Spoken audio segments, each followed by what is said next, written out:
bonjour à tous, bienvenue pour cette nouvelle vidéo qui va encore être bien chargée en actualité.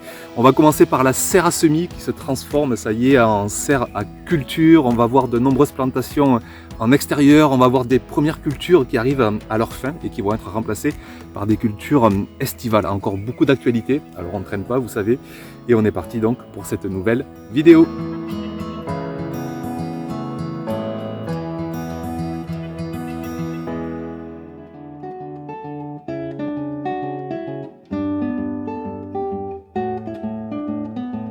Alors par ici, ça y est, tous les risques de gel sont maintenant complètement terminés et je vais pouvoir sortir en extérieur tous les semis, tous les jeunes plants qui me restent encore dans la serre et je vais pouvoir donc la libérer pour la transformer en serre à culture.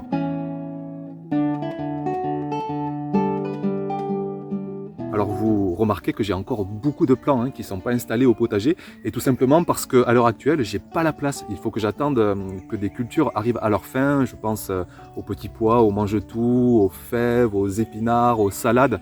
Et bien tout ça, petit à petit, les cultures vont arriver à leur fin, je vais les enlever et je vais les remplacer par des cultures estivales. C'est ça aussi l'avantage des régions douces, c'est qu'on peut mettre à la suite plusieurs cultures, on commence tôt la saison, on la finit tard. Et donc là, je me retrouve à une période où je dois attendre. Donc je transpose dans l'immédiat ces plants dans un coin du potager, assez ombragé, parce qu'il fait vite chaud maintenant et en godet, les plants ont vite chaud.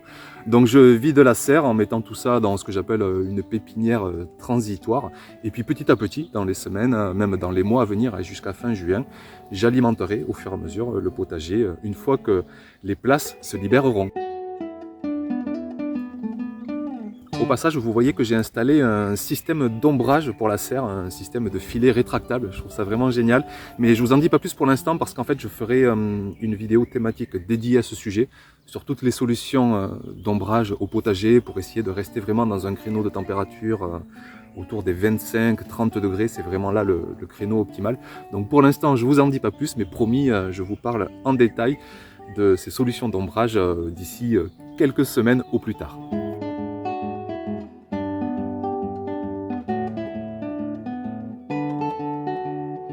Une fois la serre vide, eh bien, j'enlève mes tables à semis, c'est pour ça que je les ai fait amovibles, je les stocke à l'abri et je vais transformer ma serre donc en serre à culture estivale et même par la suite elle deviendra une serre à culture d'automne, d'hiver avec notamment des salades, des betteraves, des carottes, des navets que je sèmerai en fin d'été. On verra ça bien sûr plus tard dans la saison. J'avais mis des patates douces aux extrémités pour qu'elles fassent du paillage sur tout ce rectangle potager. Et donc là, j'ai 5 places environ qui se libèrent et je vais y implanter, alors comme souvent, je fais un petit peu au moment présent. Et donc j'y mets du poivron, de la tomate, de la pastèque que je vais faire courir un peu en paillage sur tout le rectangle potager. Puis pour finir, un plant de concombre, même si cette culture crée un peu les excès de chaleur. Mais bon, entre le filet d'ombrage, je vais aussi enlever 2-3 panneaux de verre. Je pense que les conditions seront quand même assez adéquate pour accueillir aussi cette culture.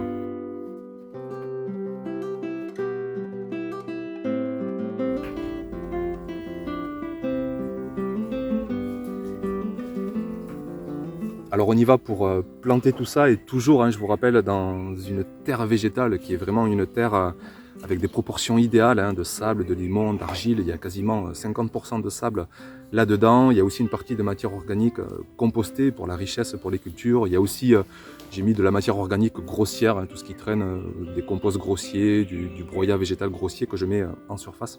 Et tout ça vraiment, ça procure, en tout cas me concernant, ça procure un sacré plaisir de jardinage et des espoirs vraiment conséquents de belles récoltes. On verra ça dans les semaines à venir.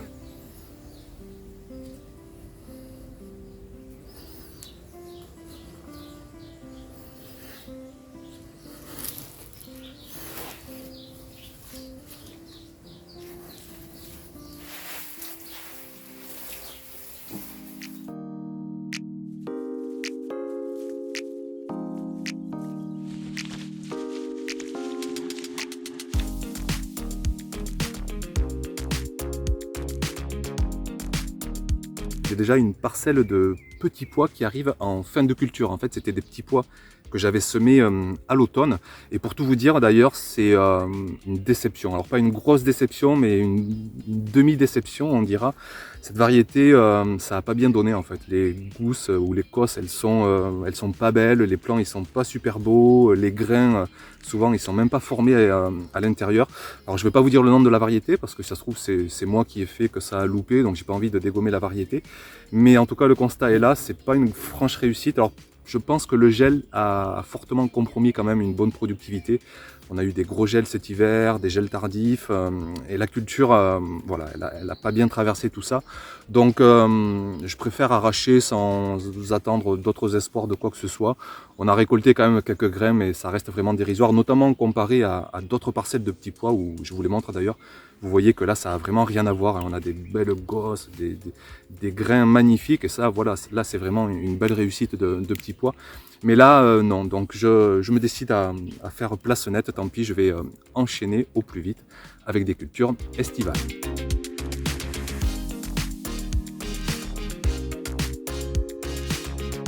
Alors c'était avant que je vide la serre, donc je vais chercher logiquement les plants dans ma serre.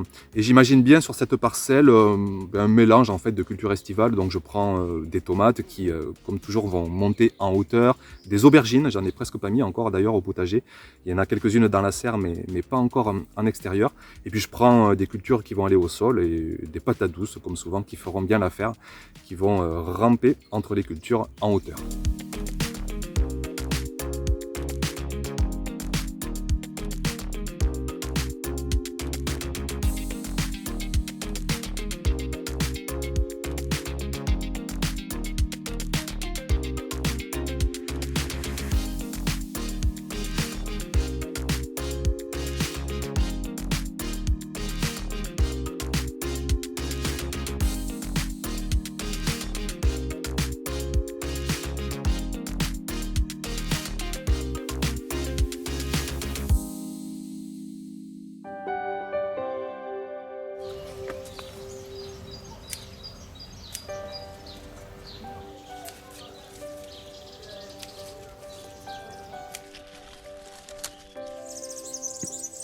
On commence par les épinards, c'est la pleine saison en ce moment. Et même vous allez voir que ça commence à se terminer. Pour certains d'entre eux, ça y est, ils commencent à monter en graines. Alors ces épinards, à mon sens, les 3 facteurs clés de réussite, c'est vraiment de l'humidité.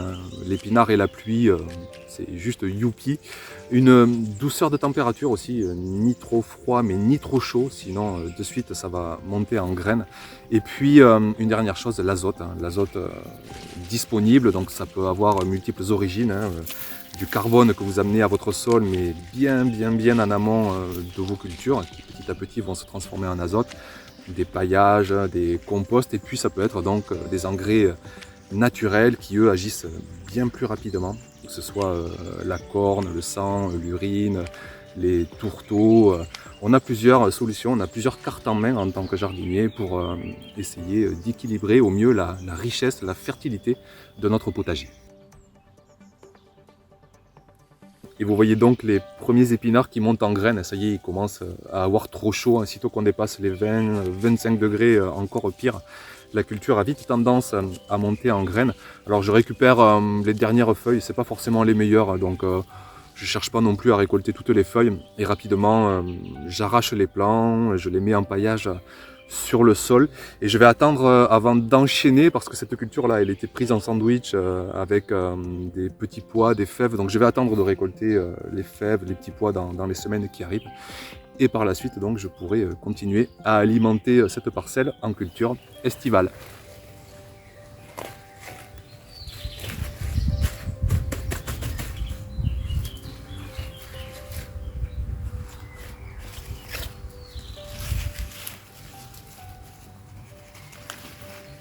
On fait un point aussi sur les fèves, elles commencent à bien s'épaissir avec des belles fèves à l'intérieur.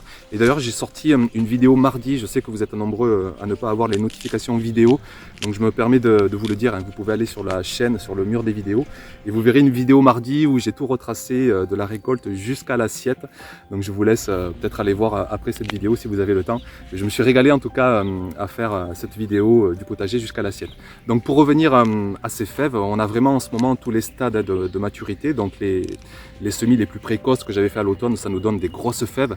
Et on se régale notamment de les manger crus avec du cumin. Vraiment, on se régale, je vous conseille vivement. Fèves crues, huile d'olive, cumin, et c'est dingue comme ça se marie bien. Et puis sinon, on a d'autres stades de maturité, des fèves plus jeunes que là, on mange parfois entières, donc avec la cosse, avec la peau. On en fait des veloutés, on en fait des couscous aussi, on s'en régale là. On les cuit simplement à la vapeur et on les mélange avec des féculents et notamment donc de la semoule, c'est vraiment un régal. Cette culture de fèves, j'en démords pas chaque saison, je trouve que c'est vraiment intéressant de la faire. On a des récoltes vachement étalées, on a encore des fèves là qui sont à peine en floraison, donc c'est vraiment plusieurs semaines de récolte qui s'étalent et c'est vraiment, vraiment chouette.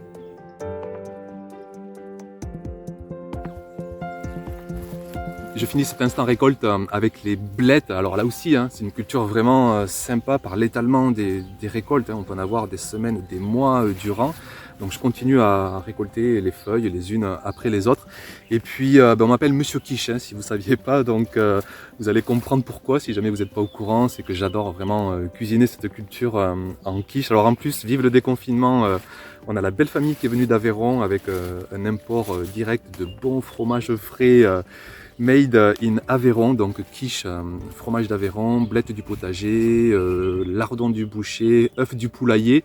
Et voilà quoi, je ne vais pas vous faire un dessin, mais vous connaissez l'expression. Total régal.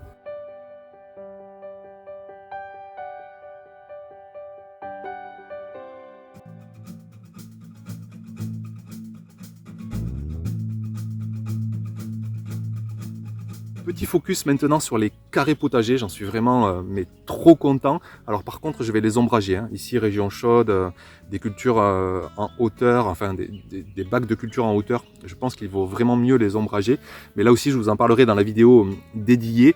Donc pour l'instant tout se passe bien, on continue de récolter les épinards. Là aussi, j'aurais pu faire peut-être quelques cultures encore, mais je préfère les arracher et passer. Je suis trop impatient de passer aux cultures estivales. Donc là, j'y mets des tomates, j'y mets un plant de poivrons et je vais essayer un plant de courge aussi. Et en fait, je vais faire déborder la culture au pied des carrés. Ça fera de l'ornement, ça va bien enjoliver cette zone. Et puis vous voyez que bon, tout ça est quand même très serré, les cultures s'enchaînent. Alors là aussi, je vais faire péter l'œil, je sais pas comment on dit, enfin, en tout cas, je vais veiller sur tout ça. Je vais voir si les cultures ont assez de richesse, de fertilité, de nutriments.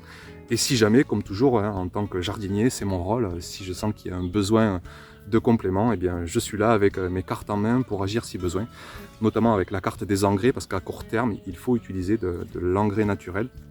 C'est trop tard maintenant pour mettre des amendements qui, eux, demandent beaucoup plus de temps à agir. Donc on plante tout ça, là aussi, toujours dans cette belle terre végétale. Et là aussi, comme d'habitude, vivement de voir l'évolution tout au long de cette saison.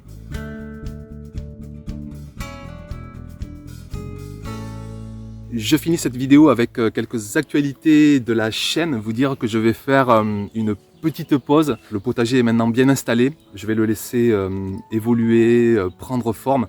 Et on se retrouvera d'ici, alors je sais pas, 15 jours, 3 semaines, je sais pas encore. Quoi qu'il en soit, je serai là au mois de juin. On reprendra avec, d'ailleurs, je pense, une visite commentée de l'ensemble du potager en faisant des points sur plusieurs thématiques. On fera le point aussi donc sur les systèmes d'ombrage qui seront installés au mois de juin et puis durant toute la saison on abordera tellement de thématiques. Peut-être qu'entre temps quand même je publierai des hors formats en semaine. J'en profite, je le dis jamais, mais abonnez-vous à la chaîne, activez la cloche si vous voulez être au courant de toutes les vidéos. Je publierai notamment, je pense, des FAQ, des foires aux questions. Vous dire aussi que je travaille à une revue numérique qui est à prix libre, 1 €, 2 €, 3 € le numéro, c'est ce que vous voulez. On y travaille énormément avec Guillaume, avec d'autres auteurs passionnés de potager. C'est le potager permacole, ça s'appelle, ça sort tous les 2 mois, pardon. C'est une revue de dingue, je trouve. Il y a 0 publicité, il y a 80 pages encore dans le dernier numéro. On écrit sans contrainte, sans pression, avec une liberté totale. Et voilà, je vous mets tous les liens de tout ça sous la vidéo si vous êtes intéressés. On se retrouve donc très vite, moyennement vite, pour la pleine saison cette fois. Et voilà quoi, je pense qu'on va s'éclater. Jardinez bien, profitez bien, prenez soin de vous. Et à très bientôt donc en vidéo. Ciao ciao!